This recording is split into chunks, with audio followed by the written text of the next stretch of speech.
الحمد لله رب العالمين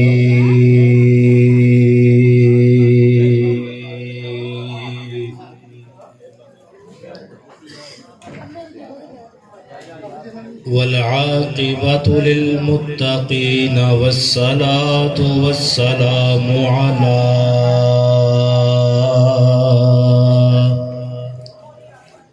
سيد الأنبياء والمرسلين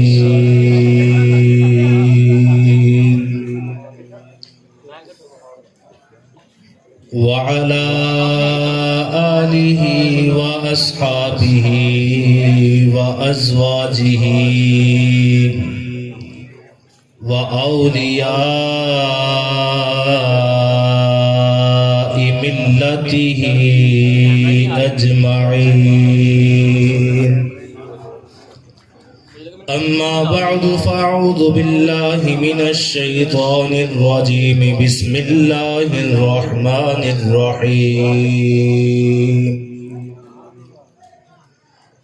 قال الله تبارك وتعالى في الكلام المجيد والفرقان الحميد: وما أرسلناك إلا رحمة للعالمين.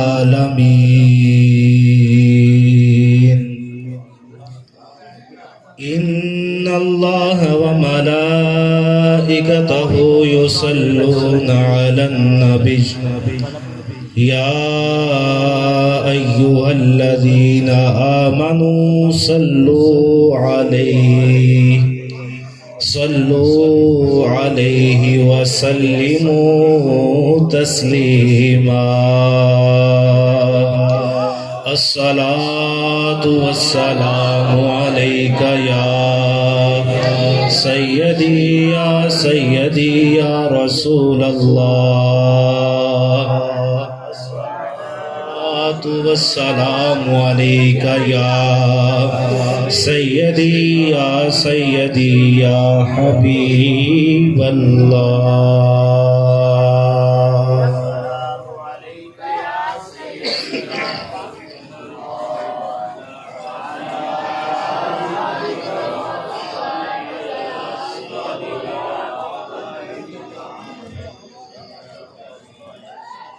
اللہ رب العزت کے فضل و کرم،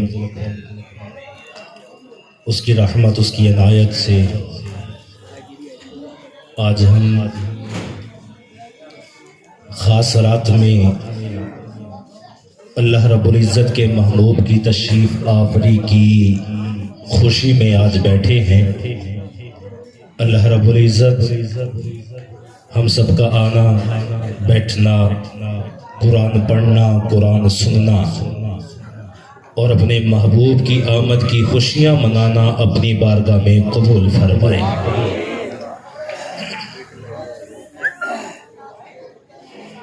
یقیناً وہ لوگ قسمت کے سکندر ہیں، یقیناً وہ لوگ قسمت کے سکندر ہیں جو سرور عالم العالم کا میلاد مناتے ہیں. اللہ رب العزت نے ہمیں اپنے محبوب کے چاہنے والے گھرانوں میں پیدا فرمایا. یہ اس کی عنایت، یہ اس کی مہربانی ہے.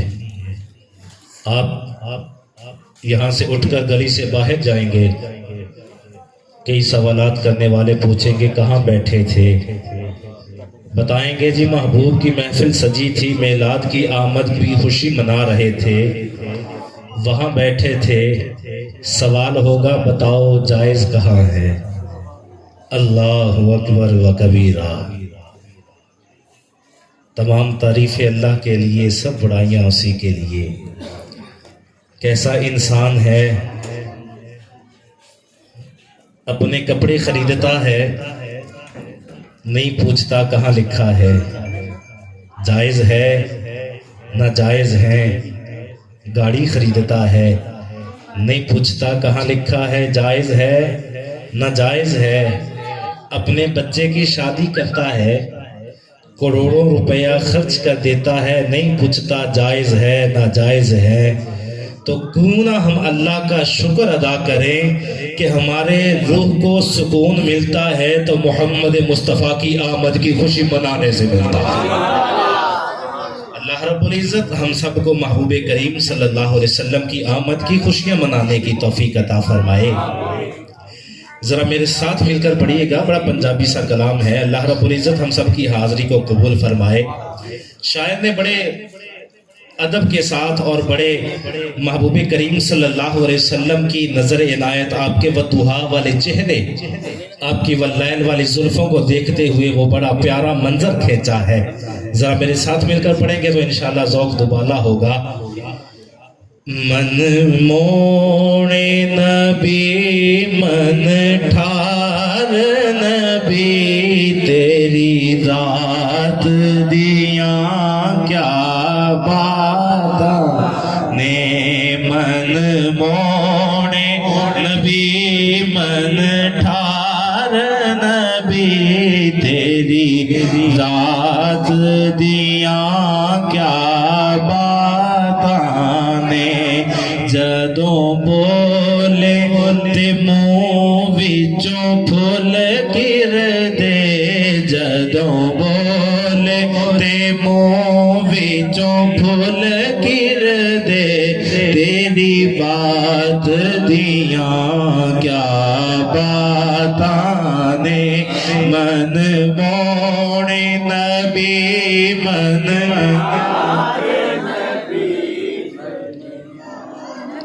دیاں کیا باتاں نے، انوار دیاں برسا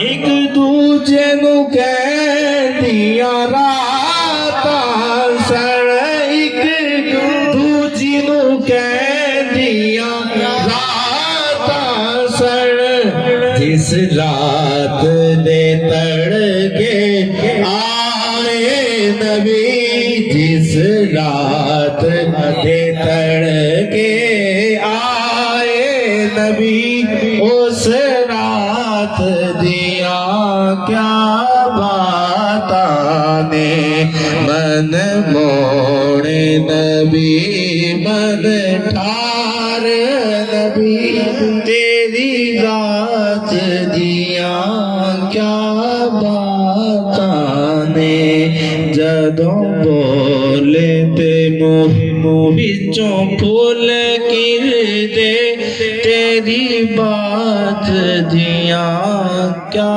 باتاں نے۔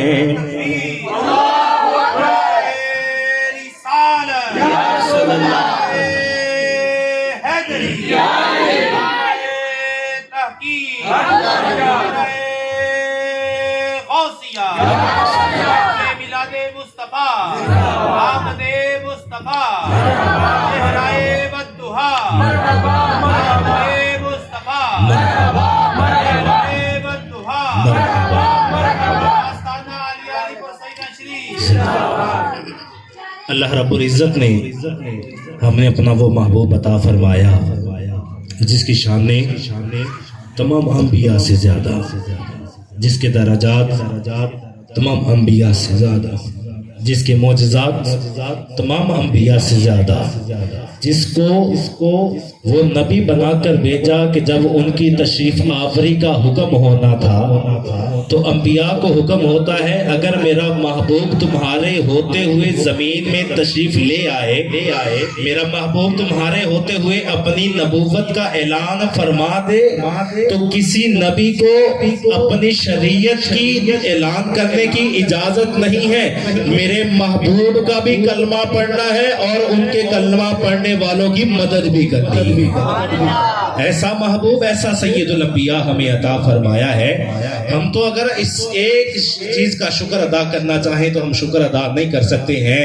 حضرت موسیٰ علی نبینا و علیہ الصلوۃ والسلام، آپ ایک دن اللہ رب العزت سے ہم کلام ہوئے، کوہ طور پر ہم کلامی ہوئی باتیں ہو رہی ہیں۔ اللہ رب العزت کی بارگاہ میں گفتگو ہو رہی ہے. اللہ رب العزت نے اب ایک امت کے حال احوال دکھلائے. وہ امت کیسی ہوگی؟ بڑی عزت والی امت ہوگی. اللہ رب العزت نے اس کو بڑے درجات عطا فرمائے ہوں گے. اس امت کو اللہ رب العزت اگر گناہ کرے گی، آ کر ایک آنسو نکالے گی، اللہ 100 سال کے بھی گناہ ہوں گے معاف فرما دے گا.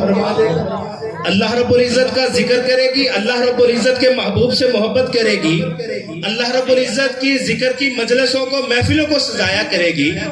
حضرت موسیٰ علیہ السلام نے جب یہ خصائل دیکھے تو عرض کی، اے اللہ تو نے مجھے بھی امت عطا فرمائی ہے، ایسی امت مجھے بھی عطا فرما دے، ایسے بندے مجھے بھی عطا فرما دے جو ہر وقت تیرا ذکر کرتے رہے. اگر گناہ کر لیں تو تیری بارگاہ میں آ کر توبہ کر لے، ایک آنسو نکال لے تو ان کی توبہ قبول فرما لے. اے مولا مجھے بھی وہ امت عطا فرما دے. اللہ رب العزت کی طرف سے فرمان آتا ہے، پیارے موسیٰ یہ امت تیرے لیے پیدا نہیں کی ہے، یہ تو میں نے اپنے محمد مصطفیٰ کے لیے پیدا کر رکھی ہے. اللہ رب العزت نے ہماری نشانیاں بیان کی، اللہ نے ہماری درجات بیان کیے ہیں. وہ درجات کیا تھے؟ اللہ رب العزت کی طرف سے حکم ہوتا ہے، اللہ سے محبت کرنے والی ہے، اللہ کے محبوب سے محبت کرنے والی ہے. حضرت موسیٰ علیہ السلام تمنا کرتے ہیں، مولا یہ امت مجھے عطا فرما دے. فرمان ہوتا ہے، پیارے نہیں، یہ دل تو میں نے اپنے محبوب کے لیے چن رکھے ہیں. عرض کرتے ہیں، مولا پھر مجھے اس امت میں ہی بنا دے اور میں بھی محمد مصطفیٰ کا امتی بننا چاہتا ہوں. ہم تو وہ لوگ ہیں، حضرت موسیٰ علیہ السلام بھی اللہ کے محبوب اللہ کی بارگاہ میں دعائیں کرتے ہیں، مولا یا تو امت مجھے عطا فرما دے یا امت میں سے ایک فرد مجھے بنا دے. میں تیرے محبوب سے محبت کرنا چاہتا ہوں، تیرے محبوب سے محبت کرنے والوں سے محبت کرنا چاہتا ہوں. وَمَا أَرْسَلْنَاكَ إِلَّا رَحْمَةً لِّلْعَالَمِينَ. یہ تو وہ امت تھی جو اللہ رب العزت نے محبوب کے لیے رکھی تھی، لیکن اس امت کے لیے جو محبوب رکھا تھا وہ کون تھا؟ وَمَا أَرْسَلْنَاكَ إِلَّا رَحْمَةً لِّلْعَالَمِينَ. وہ محبوب وہ تھا کہ جو دنیا میں آئے تو سب دنیا والے کے لیے رحمت ہے، جو دنیا سے جاؤ تو دنیا والوں سے جانے والوں کے لیے رحمت ہے، عالم ارواح میں ہو تو عالم ارواح والوں کے لیے رحمت ہے، اگر جنت میں جائیں گے تو جنت میں لہریں والوں کے لیے رحمت ہو. اللہ رب العزت نے ہمیں ایسا محبوب عطا فرمایا ہے. ایسا محبوب کسی کو عطا نہیں ہوا ہے، ایسا محبوب کسی کو عطا نہیں ہوا، کسی کا ایسا محبوب نہیں ہے جیسا ہمارا محبوب ہے، جیسا اللہ رب العزت کا محبوب ہے. محبوب دو ہاتھ اٹھاتے ہیں، اللہ دعا قبول پہلے فرما لیتا ہے. محبوب اشارہ کرتے ہیں، اشارے سے پہلے چاند دو ٹکڑے ہو جاتا ہے. محبوب اشارہ کرتے ہیں، اللہ رب العزت بیمار کو شفا عطا فرما دیتا ہے. ذرا سوچو تو صحیح، پھر ایسا محبوب اور کون ہوگا جیسا میرے مصطفیٰ کریم علیہ السلام محبوب بن کر آئے ہیں. اللہ رب العزت نے ہمیں ایسا محبوب عطا فرمایا ہے. اللہ کا قرآن کہتا ہے وَالضُّحَىٰ وَاللَّيْلِ إِذَا سَجَىٰ. میرے محبوب کو دیکھنا چاہتے ہو، میرے محبوب کی خصائص سننا چاہتے ہو، اور میرے محبوب کے چہرے انور کو دیکھنا چاہتے ہو، ہاں چڑھتے ہوئے سورج کی قسم میرے محبوب کا چہرہ چڑھتے ہوئے سورج سے بھی زیادہ چمکدار ہے. واللیل اذا سجا، میرے محبوب کی زلفیں ہیں وہ 14ویں رات کے جیسے چاند چمکتا ہے ان سے بھی زیادہ حسین ہے. میرے محبوب کا سینہ دیکھنا چاہتے ہو، علم نشرح لک صدرک، اور میں نے تو اپنے محبوب کے سینے کو بھی اعلیٰ سے اعلیٰ بنا دیا ہے. اللہ رب العزت نے اتنی شان عطا فرمائی. والعمر کہہ کر میرے محبوب کے جوانی کا ذکر فرما دیا. ما زاغ البصر وما طغى کہہ کر میرے محبوب کی آنکھوں کا ذکر فرما دیا. والتین والزیتون کہہ کر میرے محبوب کی خوراک کا ذکر فرما دیا. اور کوئی لاؤ ایسی مثال، کوئی دنیا میں ایسی مثال ہو اور وہ خوراک کھاتا ہو، رب قرآن میں بیان کرتا ہو، اس کا چہرہ چمکتا ہو، رب قرآن میں بیان فرماتا ہو، اس کی زلفیں چمکتی ہو، رب قرآن میں بیان فرماتا ہو، وہ جوانی میں آئے رب قرآن میں بیان فرماتا ہو، وہ اپنے رب کا دیدار اس کی آنکھیں کرے رب قرآن میں بیان فرماتا ہو. لاؤ کوئی ایسی مثال. میرے محبوب کی نہ مثال ہے نہ ہی مثل ہے. میرے محبوب کا نہ تو مثال ملے گی نہ ہی کوئی نظیر ملے گی. میرے محبوب کی مثالیں ڈھونڈنے والوں، اور تم تو مثالیں ڈھونڈ رہے ہو. میرے محبوب کا تو دن کی چاندنی میں، دن کی روشنی میں سایہ تک نہیں ملتا تھا. میرے محبوب کا تو سایہ تک نہیں ملتا تھا. شفا شریف کی حدیث مبارکہ ہے، مصنف عبد الرزاق، یہ کتاب کا نام ہے، اس کی حدیث مبارکہ ہے، ذرا سنیے. نبی کریم صلی اللہ علیہ وسلم کے صحابی فرماتے ہیں، آج یہ ہم دیکھ رہے ہیں کہ یہ بلب لگا ہے، جب یہ کم واٹ کا ہوتا ہے، کم انرجی کا ہوتا ہے، اس کی روشنی سب سے زیادہ اگر اکیلا لگا ہو، لیکن اگر اس کے مقابلے میں اس سے 2 واٹ کا بلب اس سے زیادہ انرجی والا لگا دیا جائے نا تو اس کی روشنی زیادہ ہوگی، اس کی ماند پڑ جائے گی، جب روشنی ماند پڑ جائے گی سایہ اس کا بن جائے گا۔ انسان دیکھ سکتا ہے، اب ہمارے پاس کوئی بھی چیز ہے، یہ ہمارے پاس مائک کی پڑا، اس کی روشنی نہیں ہے، بلب کی روشنی ہے، روشنی پڑتی اس کا سایہ بن رہا ہے، ہم بیٹھے ہیں، ہمارے چہروں میں اتنی رونق نہیں، روشنی نہیں، ہمارے چہروں پہ اتنا نور نہیں کہ ہمارے چہروں سے نور نکلے، اس بلب کی روشنی کا سایہ بن جائے، اس کا سایہ بن جائے، اس کی وجہ سے ہمارا سایہ بن رہا ہے، ہمارے چہروں کی روشنیاں، رونقیں کم ہیں۔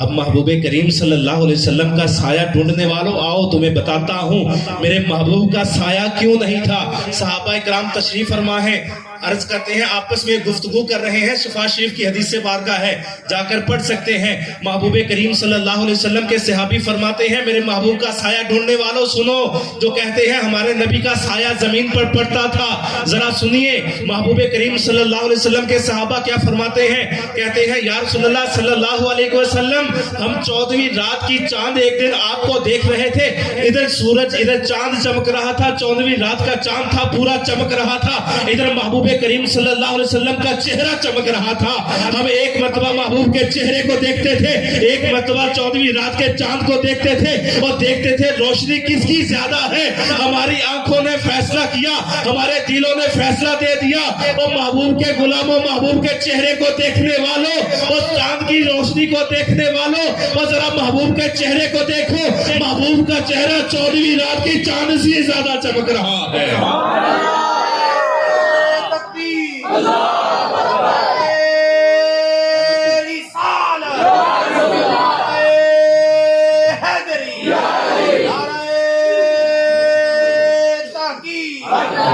جشن عید میلاد النبی، جشن عید میلاد النبی، آمد مصطفیٰ، آمد مصطفیٰ،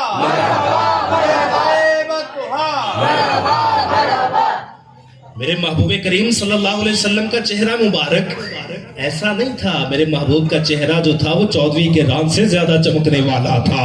اب سمجھ سکتا ہے آدمی کی فہم و فراست اس کو جواب دیتی ہے، جس کی روشنی کم ہوتی ہے سایہ اس کا بنتا ہے، اور میرے محبوب کا سایہ ڈھونڈنے والوں جا کر ڈھونڈو، کہیں چاند کا سایہ بنا ہوا، میرے محبوب کا سایہ ڈھونڈتے ہو دیکھو تو صحیح جا کے کہیں چاند کا سایہ بنا ہوگا، کیونکہ صحابہ فرماتے، ہم نہیں کہتے، صحابہ فرماتے جنہوں نے دیدار کیا تھا، جنہوں نے واللیل والی زلفوں کا دیدار کیا تھا، جنہوں نے علم نشرح والے سینے کا دیدار کیا تھا، وہ صحابہ فرماتے ہیں ہمارے محبوب کا چہرہ 14ویں رات کے چاند سے زیادہ چمکا کرتا تھا۔ وَالضُّحَىٰ وَاللَّيْلِ اِذَا سَجَا، میرے محبوب کریم صلی اللہ علیہ وسلم کا چہرہ وہ 14ویں رات کے چاند سے زیادہ چمکا کرتا تھا۔ ایسے ہی صحابہ دیوانے نہیں ہوتے تھے، ایسے ہی لوگ دیوانے نہیں ہوتے تھے، جو ایک مرتبہ دیکھ لیتا تھا وہ ایسے دیوانہ نہیں ہوتا تھا۔ آپ نے بارہا سنا ہوگا حضرت بلال حبشی نے ایک مرتبہ دیکھا تھا، پھر ساری عمر جب تک قید میں رہے ہیں آپ کو تپتی ریت پر لٹا دیا جاتا ہے، اوپر پتھر رکھ دیا جاتا ہے، جا تو جسم پر اپنے جسم کو جلسا لو، تپتی ریت پر اپنے جسم کے ذرے ذرے کو جلسا لو، آگ میں اپنی برداشت کر لو، جا محمد مصطفیٰ کی غلامی کو چھوڑ دو، لیکن جب زبان ہلتی تھی ایک ہی آواز آتی تھی، واہ محمد آ، واہ محمد آ، اے میرے کریم محمد نظر فرمائیے، لا الہ الا اللہ محمد رسول اللہ کی صدائیں بلند ہوتی تھی۔ وہ ایسے نہیں ہوتی تھی، انہوں نے وضحیٰ والا مکھڑا دیکھا تھا، واللیل والی زلفیں دیکھی تھی، وہ ایک بڑھیا تھی نا، محبوب کریم صلی اللہ علیہ وسلم کا نام سنا، لوگوں نے مشہور کر دیا یہاں جادوگر ہے، وہ لوگ اس کو دیکھتے ہیں اپنا ایمان بدل دیتے ہیں، لوگ دیکھتے ہیں اپنے آباء و اجداد کے دین سے پھر جاتے ہیں، بتوں کی پوجا کرنا چھوڑ کر اس کے پیچھے لگ جاتے ہیں۔ گٹھری باندھی سامان باندھا، میں ایسے پیچھے لگنے والی نہیں ہوں، میں اس کے پیچھے لگنے والی نہیں ہوں، میں جہاں مکہ چھوڑ کر چلی جاؤں گی، وادی بطحا میں چلی جاؤں گی، وہاں پر چلی جاؤں گی جہاں بہت ساری کھجوریں ہوتی ہیں، مدینہ کی طرف چہرہ کرتی ہے، اب گھر سے نکلتی ہے, ادھر سے میرے محبوب تشریف لاتے ہیں. کہا اماں کہاں کا ارادہ ہے؟ کہا بیٹا یہاں پر مجھے پتا چلا ہے ایک جادوگر آیا ہے, لوگ اس کے چہرے کو دیکھتے ہیں اپنا دین بدل ڈالتے ہیں, میں نہیں چاہتی میں اپنے آباء و اجداد کے دین کو بدل لوں, اس لیے اس کو چھوڑ کر, مکہ کو چھوڑ کر یہاں سے جانا چاہتی ہوں. اب حضرت نبی کریم صلی اللہ علیہ وسلم نے فرمایا نہیں اماں وہ میں ہوں, بلکہ محبوب کریم صلی اللہ علیہ وسلم نے دیکھا نکاہت ہے, وہ بوڑھی اماں ہے, سامان کی گٹھری اٹھائے ہوئے ہیں. فرمایا اماں یہ گٹھری مجھے دے دے, میں اٹھا کر جہاں تو چاہتی ہے وہاں پر رکھاتا ہوں. میرے محبوب نے وہ رحمت للعالمین نے وہ گٹھری اٹھائی ہے. میرے محبوب چلتے جا رہے ہیں, میرے محبوب چلتے جا رہے ہیں, اماں باتیں کرتی جا رہی ہے, وہ ایسا ہے وہ ایسا ہے, میرے محبوب کی توہین ہو رہی ہے, بری بری باتیں ہو رہی ہیں, لیکن میرے محبوب کے چہرے سے مسکراہٹ دور نہیں ہوتی ہے.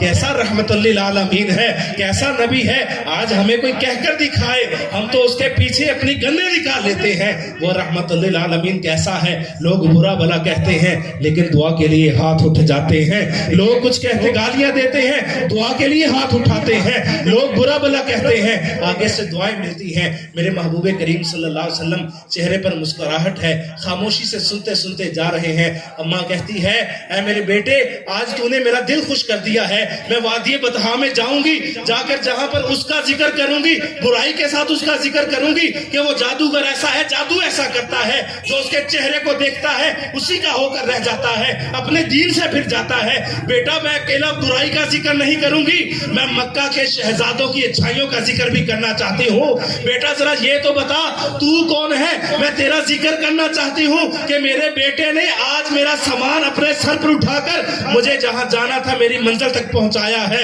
میری منزل تک پہنچا کر اپنی اچھائی کا ثبوت دیا ہے. اے وادی بطحا والو میں تمہیں بتانا چاہتی ہوں سرزمین مکہ پر ہمیشہ برائی نہیں رہتی ہے, وہاں پر اچھائی بھی رہتی ہے, اتنا کہنا تھا. اب اماں کہتی ہے بیٹا ذرا یہ تو بتاؤ اور تم نے میری گٹھری بغیر پہچان کے اٹھا کر یہاں پر لا کر رکھ دی ہے, اور تم ہو کون, تم کس کے بیٹے ہو, تمہاری پہچان کیا ہے؟ حضور نبی کریم صلی اللہ علیہ وسلم فرماتے ہیں اماں پہچانا نہیں, عرض کی نہیں پہچانا نہیں, فرمایا میں وہی جادوگر ہوں اور جس کے ڈر سے تم نکل کر مدینہ جانا چاہتی ہے. فرمایا بیٹا تو وہ ہے, کہاں پہ وہی ہوں. کہا پھر مجھے کہتا کیوں نہیں لا الہ الا اللہ.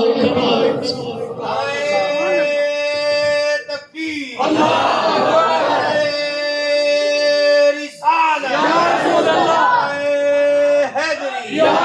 والضحى واللیل اذا سجا. میرے محبوب کا چہرہ ایسا چمکتا تھا جو لوگ دیکھتے تھے, جس کے دل میں محبت ہوتی تھی دیوانہ ہوئے بغیر نہیں رہتا تھا.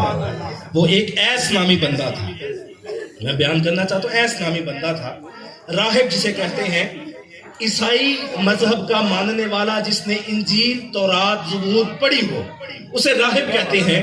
اور وہ اپنا ٹھکانہ کسی جنگل میں, کسی کہہ لیں کہ وہ پہاڑ کی کوہ میں بنا کر وہاں پر اللہ کی عبادت کرتا ہے. اس نے کتاب میں پڑھا, اپنی تورات میں, انجیل میں, قرآن میں رب فرماتا ہے نا کہ میں نے اپنے محبوب کی نشانیاں بیان فرمائی ہے. حضرت عیسیٰ علیہ السلام فرماتے ہیں مبشرم برسول یاتی من بعدہ اسمہ احمد, کہ میں ایسے رسول کی خوشخبری دینے والا ہوں جو میرے بعد آئے گا, اس کا نام نامی اسم گرامی احمد ہوگا. یعنی کہ میرے محبوب نے آنا بھی تھا, میرے محبوب کا نام بھی اللہ نے پہلے احمد رکھ دیا تھا. یہ نہ کوئی سوچے میرے محبوب کا تذکرہ ہم ہی کرتے ہیں, میرے محبوب کا تذکرہ اللہ نے پہلے ہی فرما دیا تھا. یہ جو لوگ بھولے پھرتے ہیں نا کہ میرے محبوب کا تذکرہ نہیں, یہ نہیں, وہ نہیں کرنا چاہیے, میرے محبوب کا تذکرہ پہلے سالوں سے ہوتا آ رہا ہے. ایس نامی راہب تھا, جب اس نے پڑھا میرے محبوب کی آمد کا چرچا ہوا, کتابوں میں پڑھا تو اس نے کیا کیا, اپنی جمع پونجی ساری اکٹھی کر لی, کاروبار تھا سارا اکٹھا بیچ باچ کے پیسہ روپیہ جمع کر لیا. اب جبل ابو قبیس پر آتا ہے, حضور کی ولادت سے پہلے جبل ابو قبیس پر آتا ہے, پہاڑی پر آتا ہے, آ کر ڈیرا ڈالتا ہے, ایک جھونپڑی بناتا ہے. اب کیا کرتا ہے, مکہ والوں کو ہر سال بلاتا ہے, بلا کر کھانا کھلاتا ہے. محبوب کی آمد کی خوشی میں کھانا کھلانا کہاں لکھا ہے, ایسے جا کر پوچھو کہاں لکھا ہے. کیوں کھلایا کرتا تھا, اس سے پوچھو کیوں کھلایا کرتا تھا. جمع پونجی ساری اکٹھی کر کے کیوں آ گیا, اس سے جا کے پوچھو کیوں آیا تھا. راہب ہے, عیسائی مذہب کا ماننے والا ہے. اب آتا ہے مکہ والوں کی دعوت کرتا ہے، سالانہ دعوت کرتا ہے، بلا کر محبوب کے خصائل بیان کرتا ہے، نشانیاں بیان کرتا ہے۔ مکہ والوں جب آخری نبی آخر الزمان آئیں گے ان کی یہ جو نشانیاں ہوں گی، ایک ستارہ طلوع ہوگا آسمان پر، ستارہ طلوع ہوگا، ایسا ستارہ پہلے کبھی طلوع نہیں ہوا ہوگا۔ اے مکہ والوں جب وہ آئے گا کعبہ شریف اس کے گھر کی طرف جھک جائے گا۔ اے مکہ والوں ساری زمینیں تھرتھرا جائیں گی، شیاطین ولولا اٹھیں گے۔ اب مکہ والے خصائل سنتے۔ اب ہوا کیا کہ چند سالوں کے بعد مکہ والوں کے ہاں ایک بیٹا پیدا ہوا۔ مکہ والوں نے اٹھایا، جو چودھری تھے، اشرافہ تھے، جو وہاں کے گورنر لوگ تھے، انہوں نے اٹھایا، اٹھا کر ایس کے پاس لے گئے۔ کہا ایس دیکھ تو صحیح کہیں یہ بچہ تو نہیں جو تو ذکر کیا کرتا ہے۔ ایس کہتا ہے نہیں، اس کی نشانیاں پوری نہیں، یہ بچہ ہو ہی نہیں سکتا ہے۔ چلے گئے واپس۔ اگلا سال آتا ہے، بچہ پیدا ہوتا ہے، پھر لے کر آتے ہیں۔ کہا ایس اب اس بچے کو ڈکلیئر کر دے، اعلان کر دے، یہ وہی بچہ ہے جس کا تو نے ذکر کیا ہے، یہ نبی آخر الزمان ہے، ذکر کر دے، اعلان کر دے، آدھے مکہ کی سرداری تجھے دے دیتے ہیں۔ ایس کہتا ہے مجھے تیرے مکہ کی سرداری نہیں چاہیے، لیکن یہ وہ بچہ ہو ہی نہیں سکتا، مجھے تیرے مکہ کی سرداری نہیں چاہیے، میں بیچ باچ کر آ گیا، محبوب کی زیارت کرنے کے لیے سب کچھ بیچ کے آ گیا۔ اب ایس کی گردن پر تلوار رکھ دی جاتی ہے۔ ایس اب بول اب یہی بچہ ہے، وگرنہ تیری گردن سر سے اڑا دی جائے گی، تیری گردن کو تیرے در سے ادا کر لیا جائے گا۔ اب بول یہی بچہ ہے کہ جس کا تو ذکر کرتا ہے، جو نبی آخر الزمان ہوگا۔ ایس کہتا ہے تم میری گردن اڑانا چاہتے ہو، مکہ والوں میری گردن اڑا دو، لیکن اللہ کی قسم اٹھا کر کہتا ہوں لوگوں کو یہ یقین نہیں ہوگا یہ وہی بچہ ہے۔ وہ مکے کے چودھری کہتے ہیں کیوں یقین نہیں ہوگا؟ جب تو اعلان کرے گا لوگوں کو یقین ہو جائے گا۔ وہ ایس کہتا ہے لوگ پوچھیں گے ایس نے کہا تھا ستارہ آسمان پر طلوع ہوگا، بتاؤ ستارہ کہاں طلوع ہوا ہے؟ وہ ستارہ دکھاؤ کہاں طلوع ہوا ہے؟ اب وہ مکہ والے، وہ شرفاء، وہ ٹھیکیدار اب منہ لٹکائے واپس چلے جاتے ہیں۔ اب ایس کیا کرتا ہے؟ ہر روز اپنے گھر کی چھت پر کھڑا ہو کر آسمان کی طرف دیکھتا رہتا ہے، کب وہ ستارہ طلوع ہوتا ہے، کب نبی آخر الزمان کی پیدائش ہوتی ہے۔ اب ایک دن کیا ہوتا ہے؟ ایس اپنے گھر کی چھت پر کھڑا ہے، اچانک دیکھتا ہے ستارہ طلوع ہوتا ہے۔ اب کھڑا ہے، کوئی آتا ہے، کون پوچھنے آتا ہے کس کے گھر میں بیٹا پیدا ہوا ہے؟ اچانک ایس دیکھتا ہے کہ کعبہ جو ہے وہ عبد المطلب کے گھر کی طرف تھوڑا سا جھکا ہوا ہے۔ سمجھ جاتا ہے آج نبی آخر الزمان تشریف لے آئے ہیں، آج عبداللہ کے عبد المطلب کے گھر میں کسی کے گھر میں بیٹا پیدا ہو چکا ہے۔ اب حضرت عبد المطلب رضی اللہ تعالیٰ عنہ جب حضرت نبی کریم صلی اللہ علیہ وسلم کا وضحا والا مکھڑا دیکھتے ہیں، واللیل والی زلفیں دیکھتے ہیں، میرے محبوب کریم صلی اللہ علیہ وسلم کا زلفیں، آپ کا چہرہ انور دیکھتے ہیں، آپ کو شک ہوتا ہے کہیں یہ وہی بچہ تو نہیں ہے اور جس کا ذکر ایس کیا کرتا ہے۔ ادھر حضرت عبد المطلب گھر سے نکلتے ہیں، ایس دیکھتا ہے حضرت عبد المطلب آ رہے ہیں، گھر کے دروازے پر آتا ہے، جو ہی پاس آتے ہیں وہ ابھی کھٹکھٹانے لگتے ہیں، دروازہ کھلتا ہے، ایس کہتا ہے مرحبا مرحبا اے عبد المطلب تجھے مبارک ہو، اور تیرے گھر میں نبی آخر الزمان پیدا ہو چکے ہیں۔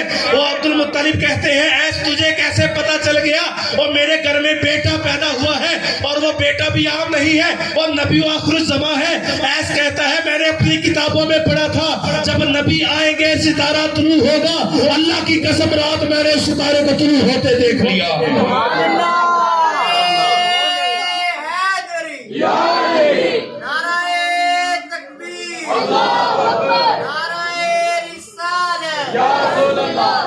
وَالضُّحَىٰ وَاللَّيْلِ إِذَا سَجَىٰ، میرے محبوب کا چہرہ جو دیکھتا ہے قربان ہو جاتا ہے۔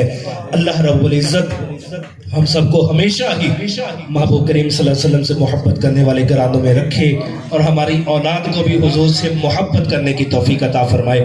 وآخر دعوانا ان الحمد للہ رب العالمین۔